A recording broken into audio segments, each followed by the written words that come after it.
بسم الله الرحمن الرحيم. لما يهو الدون كان هذا اللي تشوفه الدونكي عن صومرني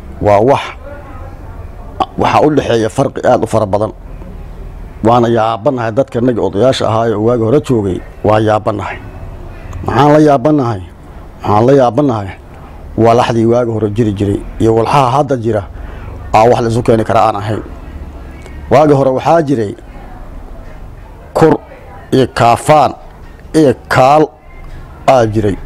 kurta iyo kaafaanka iyo kaasha waxay ahaayeen waxa dadka lagu xurmeeyo oo qofkii ku imaada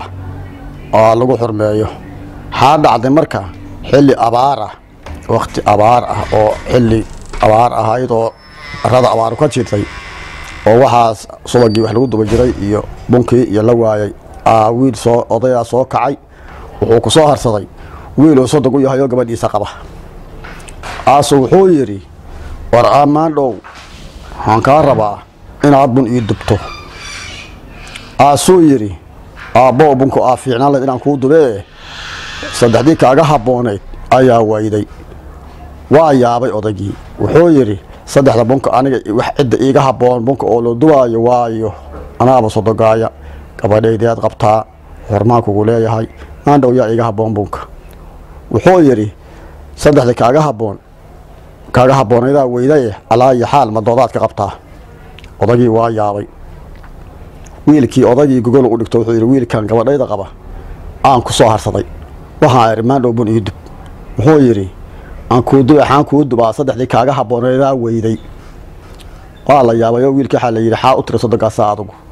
waxaanuu iri buu yidhi saddexdii kaga habboonayd weyday haddeeraan ii sheegaah xay taha la yidhi waayuu yidhi waxaa uga habboonayduu yidhi eelihii lagu dubaayey iyo kurti lagu rogayey iyo kaashi lagu marsanayey saddexaas mug ay soo maraan ay odaga sodogaya uu marsahayo u tagaa bunkuu dhahay laakiin saddexdiiba hadday waayeen intee asaga u soo maraa eragii gar uu noqday adduunkii hore marka waxaa jiri jiray mahmahyo saas oo dadku ay macnaha aad u aqli badan ay ahaayeenoo isku fahmaan hadda waxaa jira